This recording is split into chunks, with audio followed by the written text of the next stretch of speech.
creative crew. iPets, having fun with you. You can be our friends, the fun will never end. Teaching you to draw and paint. Learning step by step with simple shapes and styles. Sharing out adventures and happy smiles. Climb aboard and let's get started. Art Pets, we are the Art Pets. Hi everybody, I hope you are all well and you're enjoying your drawing of your cute and cuddly panda and her baby. Today I am going to show you how to paint and colour your drawing, and I will be using my new Paintsticks. It's always so much fun trying out new materials. And I will also tell you some more fun facts about pandas. As usual, subscribe and click that bell to keep up to date with all our art adventures, and share to have some art fun with your friends.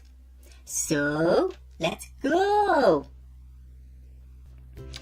Now, here we have our panda, and the first thing I'm going to do is I'm going to start with my white. And I'm going to put in all of the white spaces on the panda, but also any of the areas such as the bamboo, the leaves and the stem that I need to have as a slightly lighter colour, because as we already saw when I did out the tester on these, that in order to get the likes of the yellows to show through, the light greens, I need to have an underlying white colour, otherwise the blue comes through and makes them look very, very dark.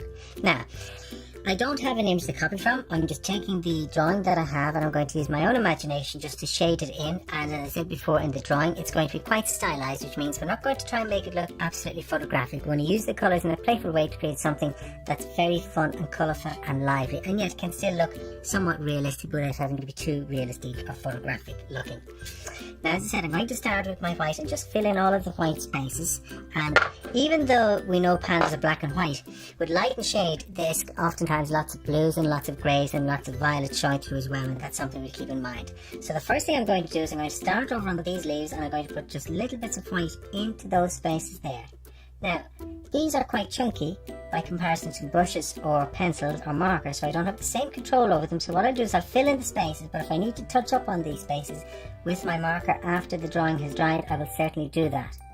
Now, whereas with the parrot we use very simple black and white and colours when we're doing in the spaces themselves, with this I'm going to have a little bit more variation of colour, so the black marker won't be quite as important, it won't be quite as animated or cartoony in its styling. It'll have a little bit more influence of colour and light and shade.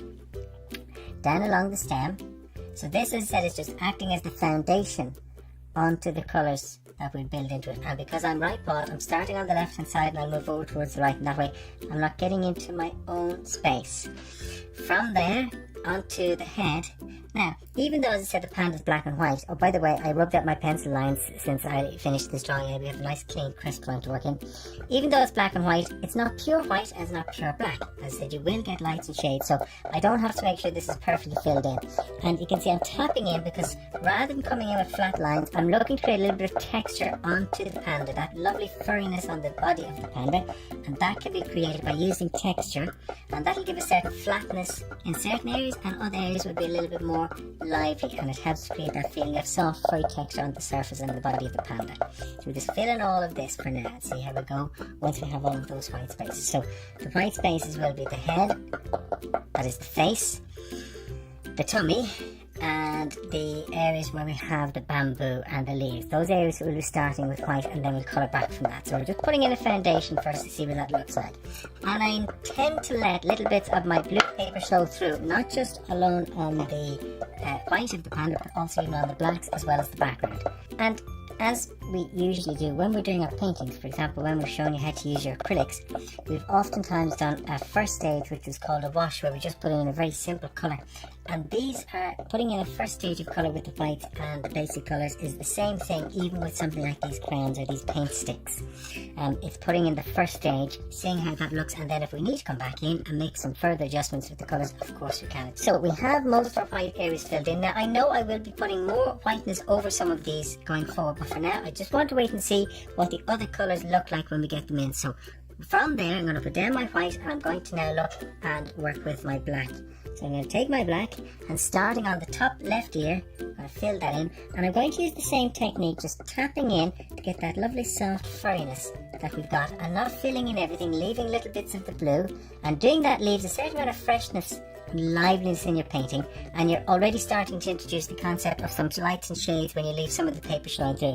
And this is one of the reasons I chose to do it on a blue background colour, because the blue is very complementary to both the whites and the blacks, adding in those little bits of shadow. So you can see immediately we already get that lovely beautiful furriness. Down on the left hand side, I said because I'm right pawed, I always work from my top left and try and work down across diagonally, so I'm not getting in my own way and not smudging it. Even though they dry quite quickly, I'd end up smudging it too much, so I've got to be careful of that. Carefully around the eyes, I've already filled in, as you can see, the pupils, and I left a little dot of light of the blue for the white of the eye, and we'll come back in for the reflection on the eye, and we'll touch it up as we go along. So we're now just taking the large flat spaces down around the eye and just filling that in. And I'm going to let that work into that space. You don't see an awful lot of detail onto the difference between the eye and the furry blackness around the eye. And if that's something I want to show, I can define that later on with the white marker or the white paint stick as I go along. Do the same over here on the right hand side, being very, very careful to just try and not fill in that little dot of white space that I've left. And as you're painting with these, I said they are quite chunky, so if your shapes happen to change a little, that's okay. Don't be worried if they happen to be a little bit changed or a little bit misshapen, because pandas come in all different colour ranges in terms of the shapes. They're black and white, but they're not exactly identical, so you can allow yourself a little bit of freedom in that, just leaving the little bits of the eyes coming through. Down onto the arm here, and just filling in all of these blacks carefully around the bamboo leaf and the stick, just to see how that works, and just tapping in. And when I'm using my tapping effect, I'm going in the direction of the paw. So for example, the way this arm moves, I'm going to tap slightly forward from right to left, with the impression of the fur going onto that paw from there. Now as I add in all of this black, you can see I'm losing my lines, especially here where this paw and this paw meet. That's okay. I'll use light and shade later on with some soft greys and soft blues to help separate those again, so we get a subtle distinction between which is the right paw and which is the left paw. And now, nearly finished the back, and once again you can see I've left plenty of the blue space coming through from underneath, because I'm looking purposely for, as I said already, that little bit of texture.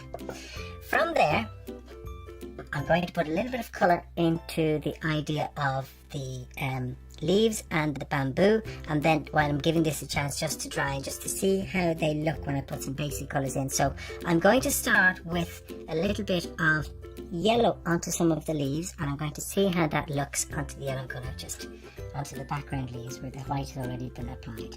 As I said, I'm looking for something quite lively and playful, so we'll try that one there, and we'll try the middle one here and see how they work. I'm going to then do the same actually on the front, because I'll put some green over that and see how that works as well. Now again, you can see some of the colour goes outside the lines, and that's okay. I'll be able to touch it up later on. I'm going to just let that come down to the bamboo, because the bamboo is a light brown colour, so the yellow with the white and then the brown on top will help me to create that feeling. So just put that down into that as part of the colouring for the bamboo itself, and the same on this side. Now I'll try a little bit of light green onto the others and see what happens with those. So I'll take my light green and just on this one here, and then down onto the ground, onto these leaves here, we just put in some basic colours. Now I'm going to try my dark green and see how that works over some of the yellows as well. So we'll just try and see what happens when I take my dark green over some of those spaces. So we take the dark green and we'll try that on these. Quite nice. And also onto, let's say, some of these down here, and we don't have to be too filled in. Let's create some of the feeling of the veining showing through, like so. And that works well. Now, I should also have put some of the yellow here, but I'm going to wait till towards the end, because if that's wet and I lean on it, again it could smudge my painting. So I'm purposely leaving this for the moment, and I will come back to that. Now I'm going to take my brown and I'm going to put that over the stems where I've already put the yellow, just to see how that works. Now, I take my brown, I'm just going to put that over the yellow on these stems. You can see it's quite vibrant and maybe a bit too dark, and I'm going to have to, I think, tone that down or blend that back with some of the white, or I might even try the pink over that and see what would happen. I think the pink will actually be a really nice colour for blending over that to soften that brown so it's not too strong a colour. As before, leaving little bits of the previous colours that were there because it adds more drama. So I'll try my pink while that's wet and see what happens, and just gives a little bit more softness to it and a little bit more warmth into the idea of the browns. Now, I could take a little bit of white while that's wet and just again bring my white very gently over. But you can see the white's very strong, so if I do that I'll need to come back down on that again. But I'm just putting the white into the spaces. So where I had the crossover points with the black, I'm starting and finishing the whites in there to help individualize the sections, and it gives a much more definite feeling of the sections showing through much more clearly in that way of the bamboo into those spaces. And I think that's a more effective way to just pick up on the idea of lights and darks. Now at this, oh, I nearly forgot the leaves that the pandas are holding, so we just come in and put a little bit of colour into those first. So I'm back into my light green and I will try some of that here. At this stage, the black and the white on the panda is dry. So what I want to start doing is indicating a feeling of some sense of the colour. So I'm going to start with my white. I'm going to have it that the light's coming in from the right hand side, so most of the light will be on the right. So I'm going to start putting in a little bit more strength of my white, just tapping in as before, but this time to create a little bit more texture and firmness, hitting on the right hand side to help create a feeling of roundness. Even though I'm not purposely looking for too much detail, I want to get a sense of depth, and putting in lights and darks helps create that sense of depth, even from a stylized perspective. Just tapping it all the way down. Of course, we have what's called a foreshortened view, so we're looking into the face of the panda, but the nose is sitting out, and so we help ourselves to understand that by putting a highlight around the top of the nose, or the snout, I should say, and then down on the right hand side, and that feeling of light coming in here and then shadow on this left hand side helps us understand that it's coming out towards us. Down onto the right hand side of the belly, we have that light as well hitting here. And if ever you look at pictures of pandas, you'll often see that some of the shadow colours, especially on their paws or on their tummies, tends to be more brownish. Perhaps that's because they're playing around in the open area and there's bits of mud and muck and all sorts of things on them. But either way, I'm going to use that to add just a little bit more variation into my colouring onto the baby's snout. Just tapping in. From there, I'm going to take a little bit of my brown and I'm going to use it very, very softly to create one or two little soft shadows here. Now, it's quite a strong colour, as you can see, so I'm going to have to come back in and blend it down with the white to get that little bit of softness into it, and the yellow. But that's what I'm liking about these paint sticks so far. I've already discovered that they're very playful, but also very easy to layer them up like paints to get depth and strength. So if one colour goes in and it's not exactly the colour you want, it's very easy to change them and modify the colour a little. So we just put little bits of that here and there, and then we'll take a white again. Actually, I'll take a little bit of yellow because white can be a bit too strong too quickly, and we'll just soften it down with bits of yellow, and then I'll use my white to blend into that, into these areas. So it just adds a little bit more shadowy colour, but in a more interesting fashion. Now I'll take my white again and see what happens. Okay, just breaking into those areas there with a little bit of white. Now, to create a little bit of highlight onto my blacks, I'm going to take my light blue, and I'm going to use my light blue just to put in on the right hand side of the blacks little bits. Now, this blue is not very bright and it may not show up as well, so if not, once again I'll have to use the whites. No, it doesn't show up at all. So what I'm going to do is I'm going to very gently take my white first, and onto the right hand side very gently I'm going to put some whites into the black areas to give a little bit more foam and colour to those.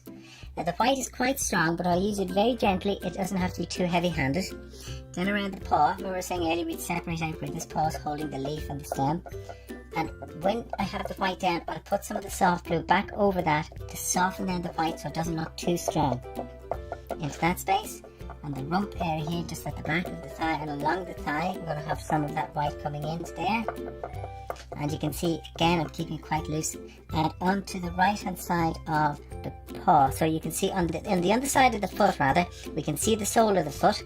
And just along the side of that, I'm going to show some highlights, show the separation of the foot from the leg into that space. We'll do a little on the baby's arm here, on its right arm, or left hand side if you see, and we'll have a little bit just over here on this paw, just there, very, very gently. Now we'll try and see what the blue looks like when we put that over that and see how it works. I'm going to now take some of my blue and put that over that. And that actually works really, really well. It's not too different to the colour of the paper, but different enough just to be able to see just a little bit of variation in the colour, and we just touch on that down as we come through.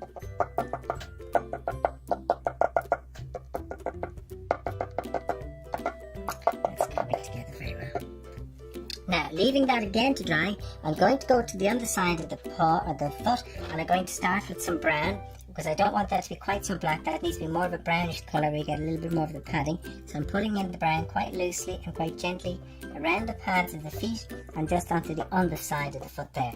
And I'm going to do a little bit with the baby's foot as well into that space so that it's not exactly the same colour.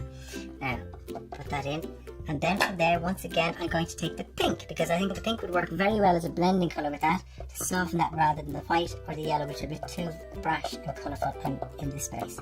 Now I'm going to take my black, and I'm going to spend a little bit of time just shaping up these areas with my black and giving a little bit more texture and a little bit more strength to some of my back areas. So for example, on the underside of the arm, just going back and giving a little bit more depth so there's a little bit more weight into some of those textures. From there, onto, there's a couple of claws here, and nails just to be seen on the top, and then the pads. I'm going to put a little bit of white, and again this is quite a chunky bar to try and get that sort of detail, so I don't doubt I'm going to have to maybe tidy those up with my markers later on, and that's okay. I'm just putting in the foundations. Leave that to dry. I'm going to come into the foreground, and using the white very gently, I'm going to start putting in a few bits of soft colour into the foreground. So I'm starting with the white so that I can get a little bit of warmth to this. I'm going to have a sort of clay colour, so I'm going to use the white first, then I'll put the brown and yellow over that to give a little bit of colouring into this. So I'm starting very gently and keeping it quite uneven. I don't wish to be too defined or too heavy handed with that. So I put in a very soft touch of white. Now I shall take my brown and very gently come over that. Now as I said already, the brown is very, very strong as a colour, very opaque, so we don't want anything too heavy handed. It just needs to be very, very soft and very, very gentle. So just build into that very, very gently and very softly into these spaces. So just from there, just getting that little bit of texture. Now I shall do the same with my yellow and see how that works and how that blends over these spaces. So very gently with the yellow coming in. You can see it adds lovely sense of colour and variation to the surface. And once again, I'm just leaning very gently so the texture of the paper is coming through, and you can see lots of the blue in here still showing through, which is very nice, and showing into those areas. So just pick up on that there for a moment. I want something bright to lift up the pandas, so I'm going to just come in my white and go back over that with my white quite softly to get a really nice bright highlight into that space. And I think that lighter colour will really help to show off the pandas themselves, especially against that blue background. And so one or two little highlights with my greens just to finish off the basic the colourings themselves. So as you can see, I added in a few little white highlights into my leaves, and I made a few adjustments. I added in a few bits of yellow and orange and blue into the face just to give a little bit more playfulness with the colour so it's not too neat and tidy. I'm going to take my markers and I'm going to add in a little bit of detail with my markers. So for example, in and around the eye I had that dot of white, but the white I had is just too big to get those small little areas in. So I'm going to use my white paint acrylic marker for that to put in those little dots of white. And as well as my black pen around the details of the eyes, rather than working black all over these again, which is quite a harsh colour, as I've said before, sometimes when I'm doing outlines I like to use a colour that's appropriate. So for example, around the stems here I'm going to work with my brown marker, and then around the greens I'm going to work with a slightly darker green marker, and that way I think I'll get a softer outline that'll blend in with the overall sense of colour and keep a nice sense of stylisation and softness without being too harsh and too heavy handed. So taking my paint marker and just putting into the centre of the eye that little dot of white there, and also there. Gives it a little bit more liveliness. Now if it's too big I can shape it with my black, and the same with the baby panda just there, and a little bit there into both of those spaces. I can use that also for the light onto the top of the nose here, and also there. Now from there I'm going to take my black marker and I'm going to start just touching up on some of those spaces. So here are a few more fun facts about giant pandas. Female pandas give birth to 1 or 2 cubs every 2 years, and these cubs stay with their mother for about 18 months before going off on their own. Pandas are quite solitary and prefer to live on their own most of the time. When they do meet other pandas, they communicate through scent marks and calls. Unlike other bears, pandas do not hibernate, but simply move to the warmer temperatures lower down the mountain in wintertime to keep feeding. Ha, I'm like that too. I don't like to be cold when I'm eating. I like to be warm and cosy. And it's believed that there are only about 1,000 pandas left in the wild, so we need to do all that we can to protect them. Now, back to our painting. So now I'm just going to take that and I'm going to just start shaping it very gently around those spaces just to give a little bit more clarity here and there to those areas. So, just around the eyes, so shaping the centres of the eyes, and the circle, if you remember we had a circle in the drawing, put that back in there. Same on this side, and I'm purposely leaving some of the blue that you see to add a little bit of liveliness, a little bit of colour and a little bit of reflection, so it gives more life to the eyes when we do that. just on the outside there. And I'm just going to follow this process all the way through, for example, just on the top of the ears. Not putting in a pure outline, just touching up here and there to give a little bit more sharpness. So I'm not looking for a rigid outline, just a little bit more texture, and the marker is going to help me to do that. So you can see just, for example, capturing that little bit of furriness into that space. And we'll do that all the way around. Now my green marker over the leaves, just around the outside, very gently, just to pick up on the soft sharpness, if you like, that they have. As I said, the green is softer than the outlining of black, and I can use that to strengthen not just the outlines, but also the veins, or the suggestion of the veins coming up through those spaces. And now to the browns. So over the stalk of the bamboo, we'll take my brown marker and we'll do exactly the same thing, remembering just the sections, so just breaking into those areas. So we have the lines down, and then the lines coming across, and that follows from both sides of the bamboo. And there we have our cute and cuddly panda and her baby. I really enjoyed using the paint sticks. They are fun and easy to use. Don't worry if you don't have paint sticks, you can use whatever you have, paints, crayons or markers. What's most important is to have fun and enjoy your painting. Until then, enjoy your art adventures and we'll see you soon. Bye for now. Bye!